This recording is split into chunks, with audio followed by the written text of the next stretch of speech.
Levi Bautista, Northern Philippines. The language of the proposal says 8 years. Am I made to understand that there's no re-election after that? It does not have a language about re-election after the 8 years. What is the point? The point being that It could be re-elected. Yeah. if we elected Bishop Torrio at the point where we wanted the 8 years, at his age of 47, add another 8 years, he will no longer be available for election at age 55. A good bishop is still a good material. A bishop can still be a good material at 55. In the Baltic regions, in Northern Europe, central conferences, they elect bishops for 8 years with no possibility to be re-elected, with one quadrennium intervening, and then the possibility of being elected again. But you are saying here that once elected 8 bishops, that 8 years, that's it. Yes. Quite punishing, I must say. No, sir. It is not punishing. It is just and fair. It is just and fair to other equally. Just a minute. Just a minute. I have to rule you to sit down because you were inquiring. Yeah. All right. You are not Yeah. arguing. You are supposed to be inquiring. All right. So may I proceed, Bishop, to... Just a minute. Just a minute. We there is an against. Okay. Go ahead. We need to be fair. All right. So. Dan Tigaribay po, Central Luzon Philippines Annual Conference. Ako'y tumututol uli sa panukala. Una, narinig ko po kayo, Obispo, narinig ko po ang proponent noong unang araw na dalhin ito sa plenary na iminumungkahi ang ganitong sistema dahil narinig po sa isa sa mga obispo na meron pong ganito sa Europa. Ang mga Europeans ay hindi Filipinos. At ang mga Pilipino ay hindi Europeans. Naintindihan niyo po ang ibig kong sabihin. Mayroon tayong kakaibang set of values tungkol sa pamamahala at lalong-lalo na sa politika. Pangalawa, minamandato po ng ating Constitution, ang Book of Discipline, na we meet every 4 years. Quadrennium. So, may posibilidad po na magkakaroon ng Central Conference na walang election ng obispo. That's correct. That's correct. Dahil dapat na kumpituhin nila yung 8 taon. Okay. Pangatlo, gusto ko pong dagdagan yung sabi ng kapatid na Pastor Levi, na ang 8 taon ay maganda sa isang magandang pamamahala. Ngunit ang 8 taon ay masyadong mahaba. Sa medyo ipagpaumanhin nyo, sabihin ko, hindi masyadong magandang pamamahala. Ito'y mahabang pagpaparusa sa simbahan, sa iglesia. Baka bago matapos ang 8 taon ay mahinang-mahina o hindi man patay na ang iglesia. All right. Yun po ang aking mga argumento. Yeah. Tutol sa panukala. All right. Just a minute. Are they speaking for? Saan? Doon.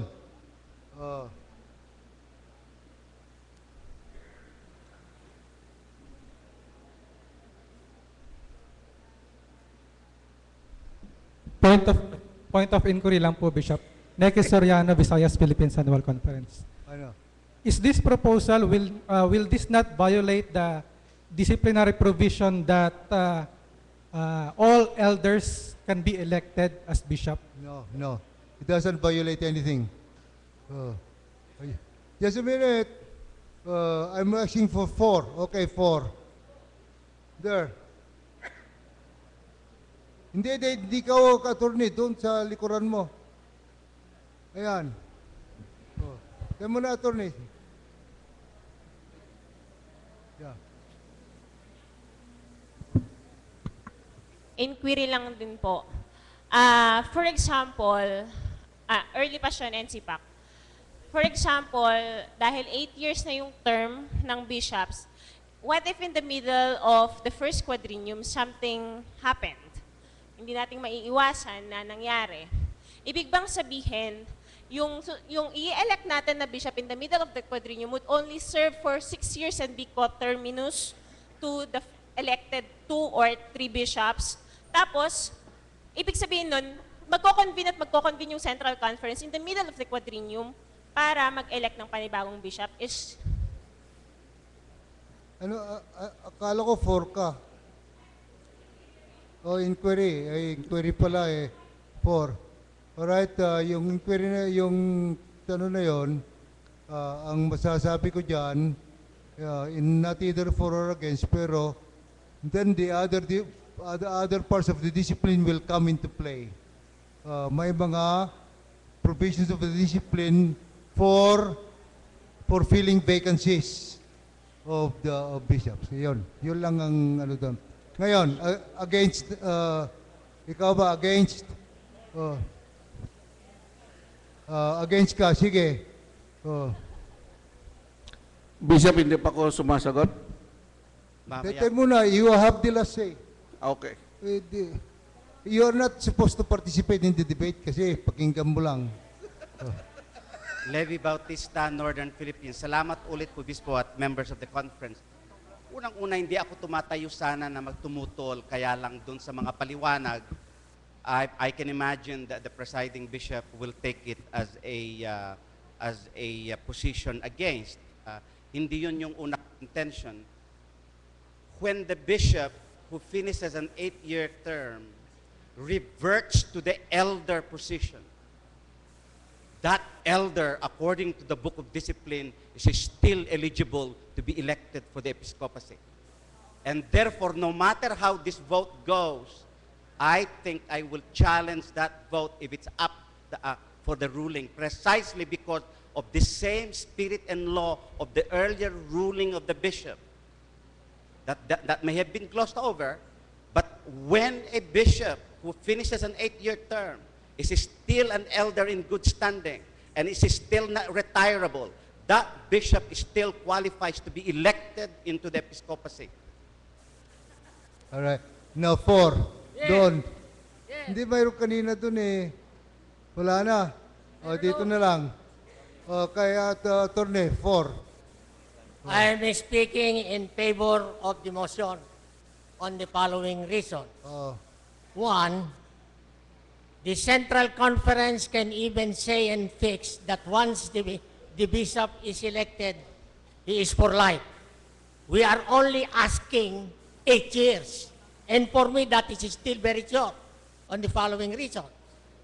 Because the 8 years term of office, once elected, will prevent all the candidates for episcopacy from politicking electioneering. Why? Because before the expiration of the 4 years that we have, they are already politicking. But the 8 years, he will be satisfied and he will do many things in favor of the interests of the church. Second, we are now a maturing Methodist church. We must understand the very purpose of the recommendation of the Suporok. They are looking 100 years ahead. Why? Because we are now growing and growing, and we need this. Lastly, there are jurisdictions or there are central conference in the entire world that once elected, it is for life. And they found out it is more better and good to the church. Thank you. All right. I think I'll close the debate. Attorney, I judge, Kano, you have the last say before we put it to a vote. Bishop and friends of the United Methodist Church, the Siporo does not intend to rob you of any fundamental prerogative. We are just trying to find ways of lessening the incidence of political issues that continue to interfere in the work of the church. We are saying that if we can elect a set of bishops that will serve for 8 years, the bishop elected will no longer attempt to play paying back to those who supported him or favoring others because he is expecting a re-election. We take that away. We are Filipinos. That is the context of Brother Garibay's position. We are Filipinos and we are conscious of our mindset as people. We are grateful and we tend to reciprocate the gift of election that we receive from our constituency. We take that away so that in the mindset of an Episcopal leader, wala siya nang gagawin, he can now afford to uphold the law even if it hurts his own supporters. Ayan po ang ano. Now, yung point ni Levin, after 8 years, he goes back, I do not see anything wrong with that. We just finish this, all right? In the first place, that We'll would be finish this. beneficial because it would allow other equally gifted clergy to now aspire also. If he was blessed with an early election at an early age of 45 or 47, then that should not be an issue against him or against the proposal. Blessed is he that he was gifted the episcopacy at that early age. But that should not be his argument that he should continue forever. Spread the sunshine. There are other equally gifted clergy. So, this is to us a formula that we are trying to present to you, friends, in the hope that we can devise a scheme. All right. Hindi nyo ba na-experience itong 5 days na magkakasama tayo dito? How much time are we spending for elections?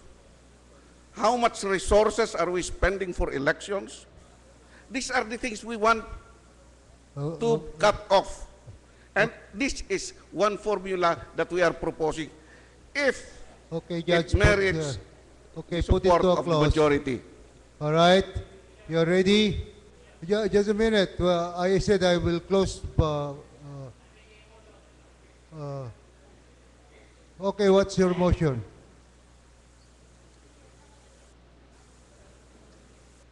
Goodness.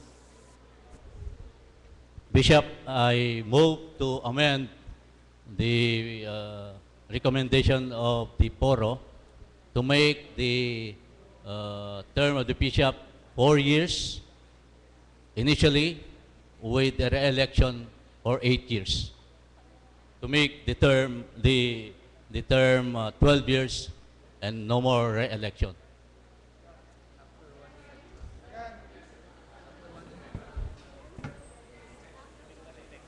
Say that again. A bishop who is elected will serve for a term of 4 years and is entitled for a re-election for a term of 8 years for a total of 12 years with no more re-election. That is your. That's the That's not an amendment. That's a substitute motion. yes, amendment by substitution. All right. Okay, we have to finish this. Because if we stop then pag mainit, gawin na natin. Ano? All right, let me test the body. If you vote for this, then this is the main motion. Okay, those who are in favor of this amendment, as the amendment by substitution, as the main motion, raise your hands. Those who are against this as the main motion, raise your hands. Down. Okay, it's gone. All right, vote for the original motion now. Those who are in favor of the original recommendation, raise your hands. Those who are against, raise your hands. All right. So, status quo. All right, so that's it. All right, we'll now make a motion to, I will now pass the whole Siporo report. Those who will now accept the whole Siporo report with those rejected out and the undisciplinary provisions out will indicate now by raising your hands. Against, same sign. Okay, it's done, and we have a ballot report.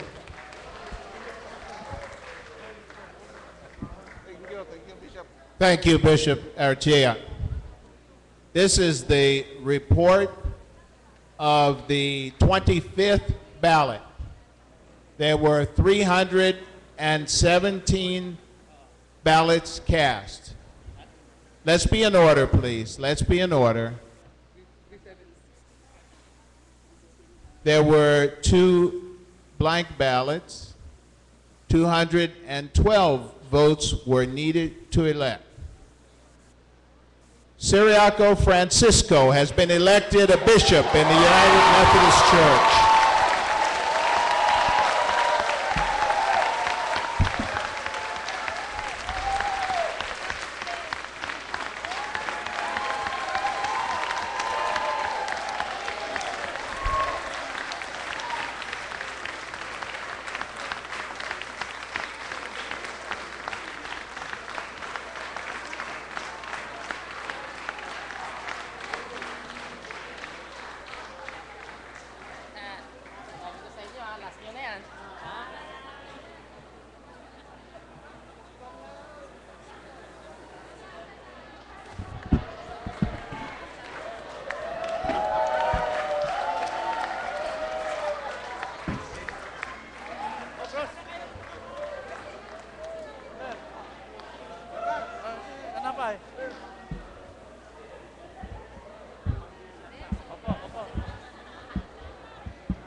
No. Oh.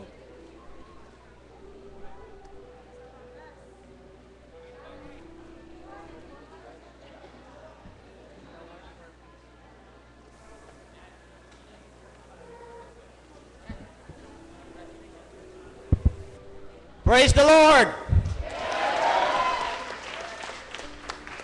Praise the Lord.